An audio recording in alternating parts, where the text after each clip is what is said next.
Welcome to the deep dive.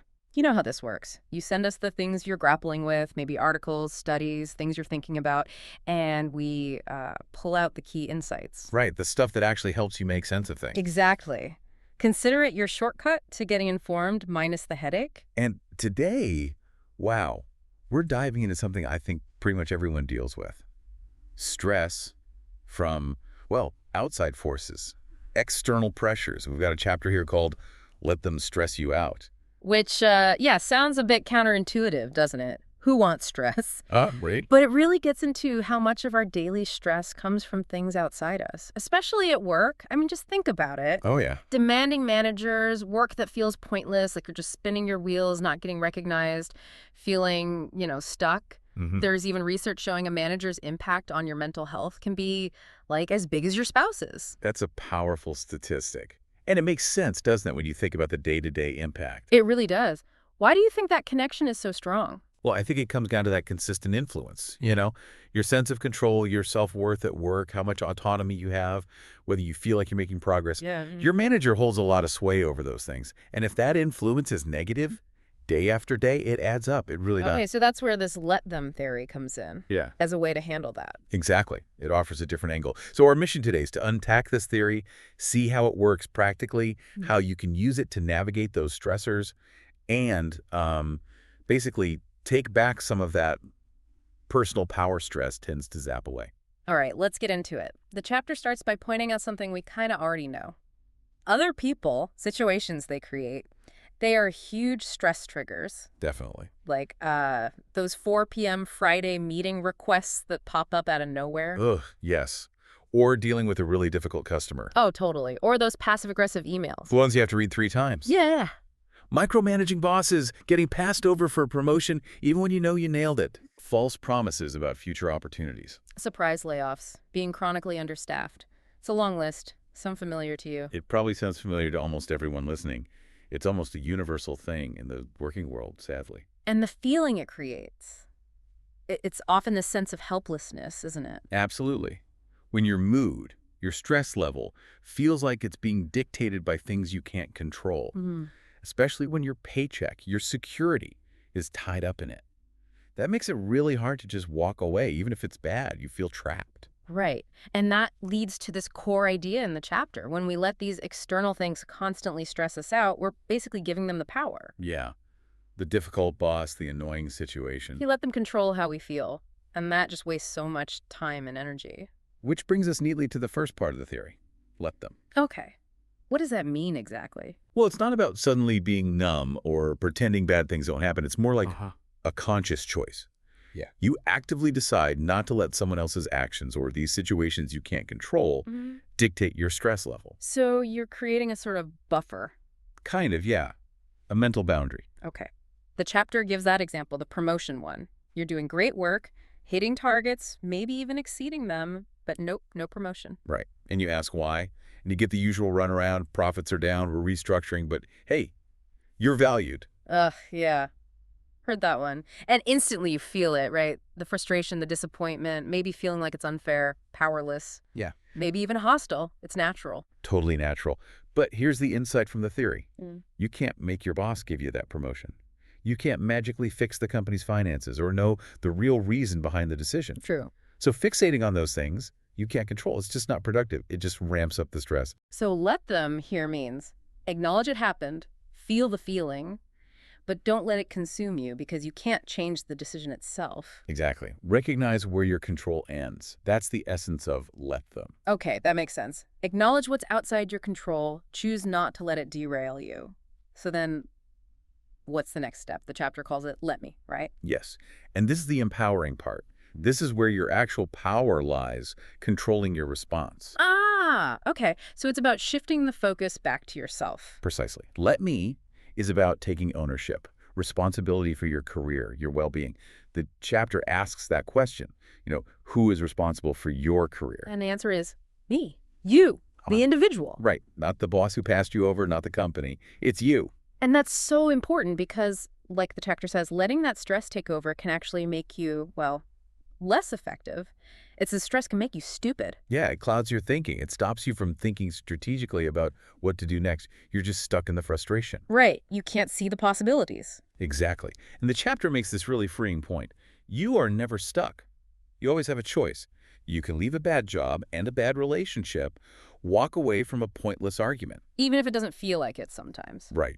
The example they use about mentally flipping off your boss on Zoom, it's a bit crude maybe.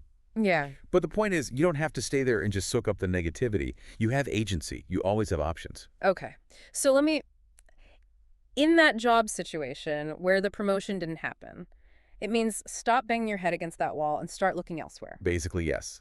Redirect that energy. Instead of dwelling on the unfairness, focus on finding something better. So practical steps. Yeah, the stuff we know we should do. Update your resume. Talk to people in your network. Start looking at job postings. Actually go on interviews. Instead of just staying put and feeling miserable and powerless. Exactly. It's proactive versus passive.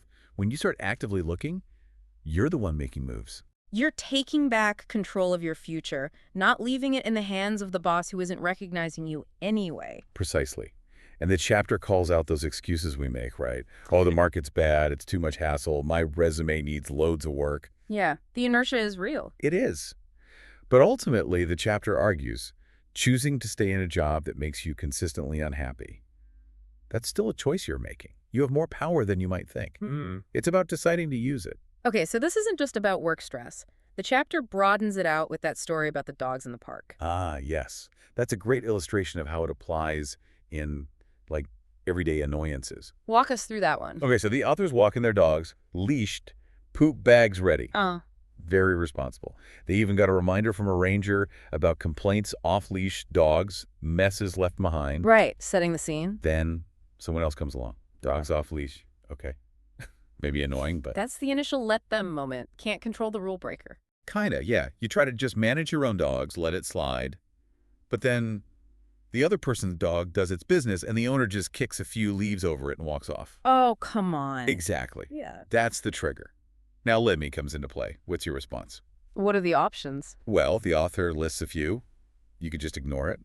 Maybe you don't have the energy for a confrontation, or you figure it's not your battle today. Okay, fair enough sometimes. Or you could actually take out one of your own bags and clean it up. Maybe your value for a clean park outweighs the annoyance. Okay. Or you could decide to find that park ranger and report the person. Make them accountable. Right, so completely different actions. Totally different. And the point is, none of them are inherently wrong. It depends on you. Your energy, your values in that moment, the situation. The power is in the choice of response. That's it. You couldn't control the other person being inconsiderate. But you absolutely control how you react. And knowing you have that choice, that feels powerful. Okay, but how do you figure out which let me response is, the right one for the moment? It seems like you could overreact or underreact. That's a good question. The chapter suggests a simple framework. When you feel that stress rising, just pause for a second. Take a breath. Yeah. And ask yourself, is this going to bother me in an hour? What about next week? Or is this just irritating me right now? Perspective taking. Exactly. Using the dog poop example. Yeah. Well, that probably would still bother you later.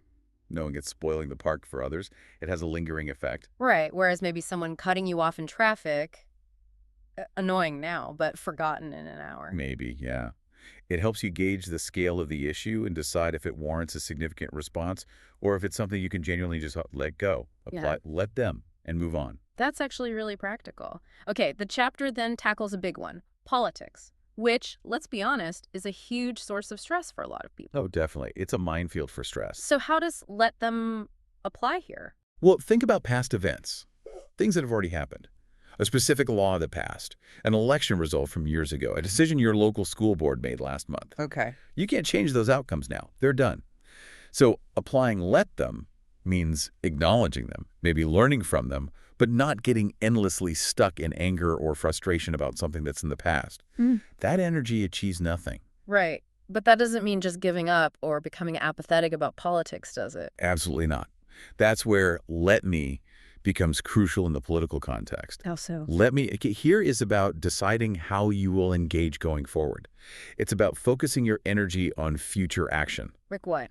Like staying informed on issues you care about, Making your voice heard, maybe writing letters, making calls, protesting peacefully, or getting involved in campaigns, volunteering for causes, working for change locally or nationally, whatever feels right and sustainable for you. So it's channeling the frustration into constructive action. Exactly, and the chapter uses that great Margaret Mead quote. Oh yeah, which one? Never doubt that a small group of thoughtful, committed citizens can change the world. Indeed, it's the only thing that ever has. That fits perfectly with the let me idea, doesn't it? Taking action. It really does. Yeah. It says, if something bothers you enough, you can do something. You have that power. But the flip side is also implied.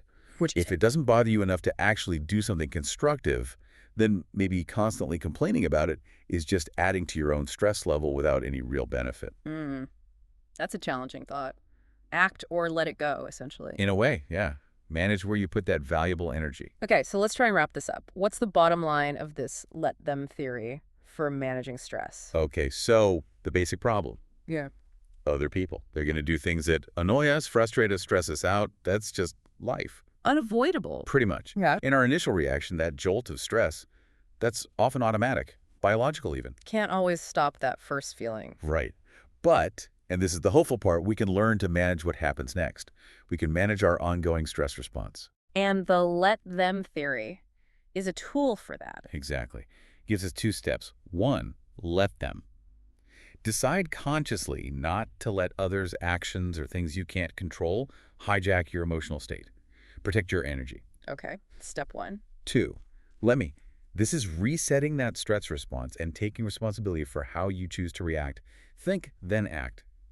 Or think, then choose not to act. But make it a conscious choice. And it's crucial to understand what this theory isn't, right? Yes, very important. It's not about avoiding necessary conflicts or tough conversations. It's not about being a doormat or letting people walk all over you. And it's not about feeling like you have to fix everything for everyone else either. Definitely not. The core idea is simply this. You get to choose what impacts you. You choose the extent. You choose when to engage and when to step back. You're always in control of what happens next through your response. That's the heart of it. Wow. Reclaiming your time, your energy, your focus for what really matters to you. So the big takeaway here is that by really getting this let them theory and trying to apply it, you can seriously cut down on stress from external stuff and feel, well, more in charge of your own life. Exactly. More personal power. And maybe for you listening, here's something to chew on. Okay, final thought. Yeah. Think about one area in your life right now. Just one. Where are you feeling stressed or frustrated by something or someone you really can't directly control? Pinpoint that situation. Right. Now, how could you apply let them there? What would it look like to consciously decide not to let that external thing dictate your stress? And then, critically, what about let me? What's one small proactive step you could take not to change them, but to change your response, shift your focus, or redirect your energy in that situation? What could you do starting today to take back a little bit of that power?